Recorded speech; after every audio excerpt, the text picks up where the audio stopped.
एक तरफ एक शहर में बिलों को जलाया जा रहा है, एहतजाज किया जा रहा है, उसी शहर में 200 मेगावाट, 400 मेगावाट, 500 मेगावाट की चोरी हो रही है। सब्सिडाइज करना प्राइमरीली ये है कि आप अपनी फिस्कल ऑब्लिगेशन को मुस्तकबिल में जो टैक्स आपने कल लेना है आज के बजाय आप उसकी तरफ शिफ्ट कर देते हैं। आप मसले को हल नहीं करते हैं, आप मसले को टाल देते हैं। इतनी महंगाई नहीं कि पहिया जैम हड़ताल हो, बिल तो अदा करना ही होगा। बिजली के बिल्स का इशू बढ़ा चढ़ाकर पेश किया जा रहा है। वजीर आज़म अनवारुल हक काकड़ का साफ जवाब। सीनियर सहाफियों से गुफ्तगू में कहा, झूठे वादे करेंगे ना ही अपनी जिम्मेदारियों से हटेंगे। बिजली के बिल्स का मामला IMF के साथ मिलकर देख रहे हैं। IMF को बिजली के बिल्स के मामले में तजावीज़ दी हैं, अपने वज़रा को कामों का टारगेट दे दिया है। यह भी कहा, इंतखाबात की तारीख देना इलेक्शन कमीशन का काम है, इलेक्शन होगा तो हम चले जाएंगे। मुल्क काबिल हाथों में है, हमारी फौज अपना काम कर रही है, सिर्फ वापडा मुलाजिमीन के लिए बिजली फ्री है।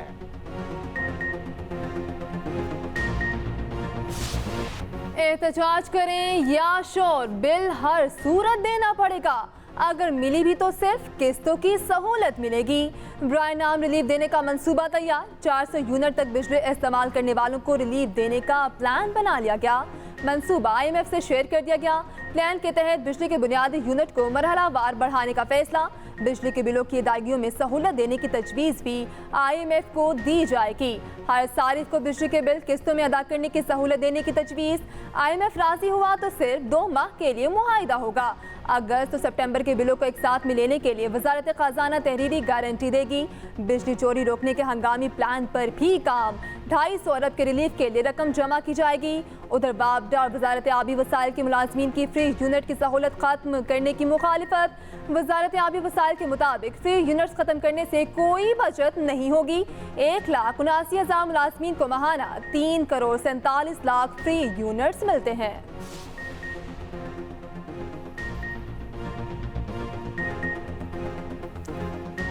कुछ सस्ता रह तो नहीं गया। आटा, चीनी, पेट्रोल, बिजली, जहां देखें वहां महंगाई। महंगी बिजली के झटकों से आवाम का मीटर आउट। मुजाहिरे और एहतजाज ना रुके, ताजरों की एहतजाजी तहरीक का भी आगाज। कोयटा समेत बलोचिस्तान के कई शहरों में दुकानें और बाजार बंद। सड़कों पर आवाम का बिलों के खिलाफ एहतजाज। कराची बलोच कॉलोनी के मकीनों का शाराए फैसल पर मुजाहिरा। बदतरीन ट्रैफिक जैम। लाहौर में हरबंस पुला पुल के करीब शदीद एहतजाज। कैनाल रोड कई घंटे ब्लॉक रहा। गोजर खान में GT रोड को बंद कर दिया गया। मरी वेहाड़ी चिश्तियां DG खान में शटर डाउन हड़ताल। बहावल नगर में स्कूल के बच्चे सड़कों पर निकल आए। KP बार ने भी हड़ताल की। सवाबी में वापडा ऑफिस के बाहर मुजाहिरा। जहांगीरा रोड हर किस्म की ट्रैफिक के लिए ब्लॉक। मर्दान में शटर डाउन हड़ताल की गई। आज़ाद कश्मीर के जिला कोटली में तालिबात ने रोड ब्लॉक कर दी। अमरीकी करेंसी बेकाबू, स्टॉक मार्केट भी क्रैश। ओपन मार्केट में डॉलर 2.5 रुपए महंगा 322 रुपए का हो गया। इंटरबैंक में भी 1 रुपए 34 पैसे बढ़ा 305 रुपए 80 पैसे पर बंद हुआ। पाकिस्तान स्टॉक मार्केट में सरमायाकारों के अरबों डूब गए। 100 इंडेक्स में 1242 से ज़ायद पॉइंट्स की कमी। इंडेक्स ने 45,000 की नफसियाती हद भी खो दी। फी तोला सोना भी 3,400 रुपए महंगा।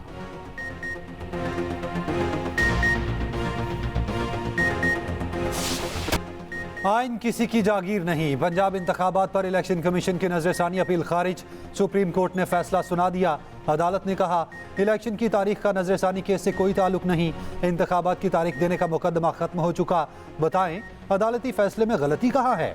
अदालत ने कहा, आइन कहता है 90 दिन में इलेक्शन हो, मगर इलेक्शन कमीशन कहता है तारीख तब्दील करने का इख्तियार है। अदालत इलेक्शन कमीशन की दलील से इत्तफाक नहीं करती। नजरसानी में दोबारा दलाइल की इजाजत नहीं। आइन इलेक्शन कमीशन को तारीख आगे बढ़ाने का इख्तियार नहीं देता। सुप्रीम कोर्ट फैसला दे चुकी, इलेक्शन कमीशन इंतखाबात की तारीख आगे नहीं बढ़ा सकता। चीफ जस्टिस ने रिमार्क दिए, जब भी आइन की खिलाफ वर्जी होगी अदलिया मुदाखलत करेगी। कोई इदारा आइन से तजावुज नहीं कर सकता। आइन के तहत इलेक्शन कमीशन 3 माह में इंतखाबात कराने का पाबंद है।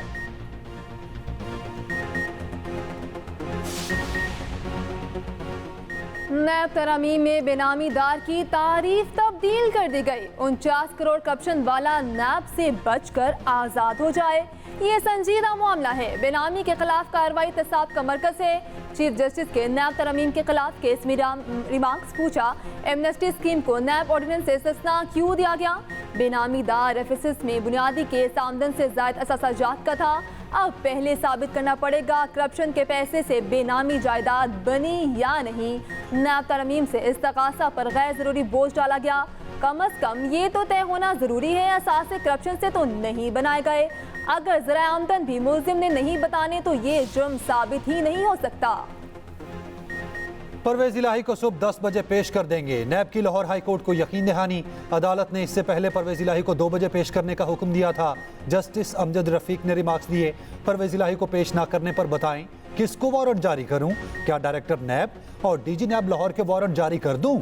हमने फैसला करना है अब गिरफ्तारी कानूनी है या नहीं। नैब ने अदालती हुक्म के बावजूद परवेज इलाही को पेश ना करने का फैसला किया। केस को सिंगल बेंच से 2 रुकनी बेंच मुंतकिल करने की दरखास्त दायर की।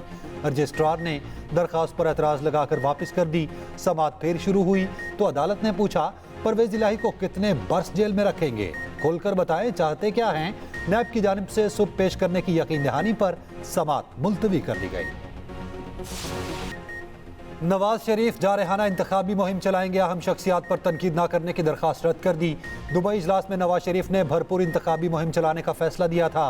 मुल्क की तबाही के जिम्मेदारों को बेनकाब करने का कहा था।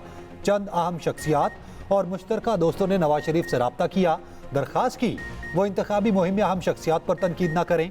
मशवरा दिया वो माजी को भूल कर मुस्तकबिल की सियासत देखें। नवाज शरीफ ने शहबाज शरीफ और मुश्तरका दोस्तों की बात मानने से इनकार कर दिया। शहबाज शरीफ भी अपने भाई को ना मना सके।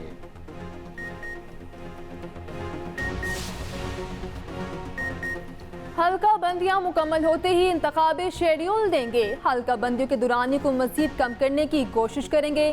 चीफ इलेक्शन कमिश्नर की मुस्लिम लीग काफ की वफ़द से मुलाकात में गुफ्तगू। कहा इंतखाबी ज़ाब्ता अखलाक पर सियासी जमातों से मुशावरत करेंगे। इंतखाबी अखराजात मुहिम की सख्त मॉनिटरिंग होगी। इलेक्शन के दौरान फौज और दीगर इदारों की खदमात ली जाएंगी। इलेक्शन कमीशन को हल्का बंदियों का अमल 14 दिसंबर तक मुकम्मल करना है।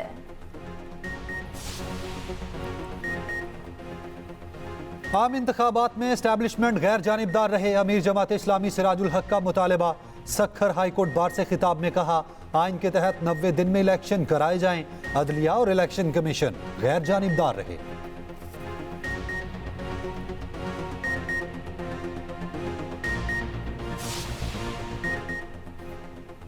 हलीम आदिल शेख रिहा होते ही दूसरे मुकदमे में फिर गिरफ्तार।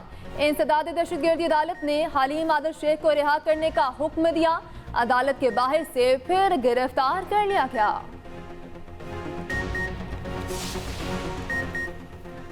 साइफर केस की अटक जेल में समाअत का मकसद चेयरमैन पीटीआई की जान को तहफ्फुज देना है।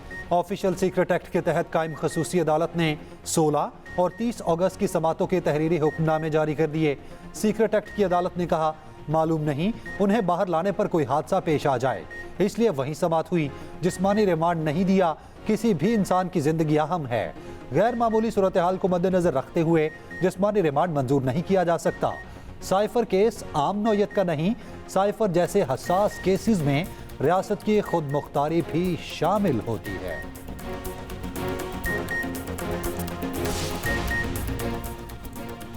चेयरमैन पीटीआई को बेटों से फोन पर बात करने की इजाजत। सीक्रेट एक्ट अदालत में केस की समाअत।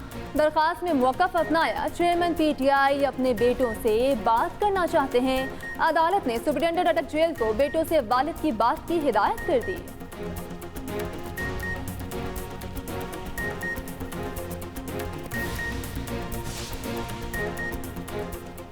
माशी तबाही के जिम्मेदारों का मुहासबा किया जाए। तहरीक इंसाफ का मुतालबा। कहा, नलायकों और मुजरिमों को आवाम के माशी कत्लेआम की आज़ादी दी गई। 16 माह में रिकॉर्ड महंगाई हुई।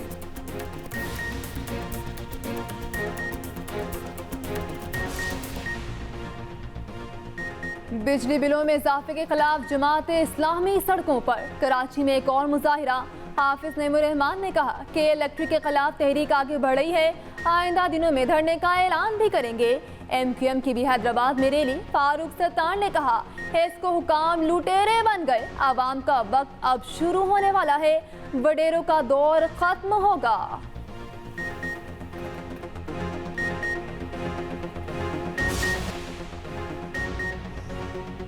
Gujranwala board of intermediate computer branch में करोड़ों रुपए के घपलों का इंकशाफ। गुजरांवाला एंटी करप्शन हुकाम ने बोर्ड के 10 मुलाजमीन को गिरफ्तार कर लिया। मुकदमा दर्ज। एंटी करप्शन हुकाम के मुताबिक मैट्रिक और इंटर में 400 से 500 नंबर लेने वालों के नंबर 1000 तक किए गए। पाक भारत टाकरे में बादल भी खेलने को तैयार। 2 सितंबर को हाई वोल्टेज मैच में बारिश बरसने का इम्कान। एशिया कप के अहम तरीन मैच में बादल रंग में भंग डाल सकते हैं। कौमी टीम मुल्तान से कैंडी पहुंच गई। महकमा मौसमियात के मुताबिक 2 सितंबर को सारा दिन गहरे बादल छाए रहेंगे। पाली किले में 60 से 80% तक बारिश का इम्कान। 2 अजीम बल्लेबाजों का एक दूसरे को खराजे तहसीन। बाबर और कोहली दोनों ही एक दूसरे के मुतारिफ। बाबर ने कहा कोहली 2019 से अब तक पीक पर है, उनसे बहुत रहनुमाई ली। कोहली ने जवाब दिया बाबर आजम नंबर 1 प्लेयर हैं, उनकी कारकर्दगी में तसलसल है। फैंस ने दोनों की बातों को खूब पसंद किया।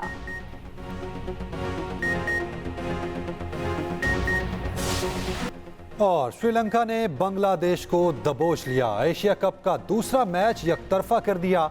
बांग्लादेश को 5 विकेट से शिकस्त। 165 का हदफ बाआसानी पूरा कर लिया।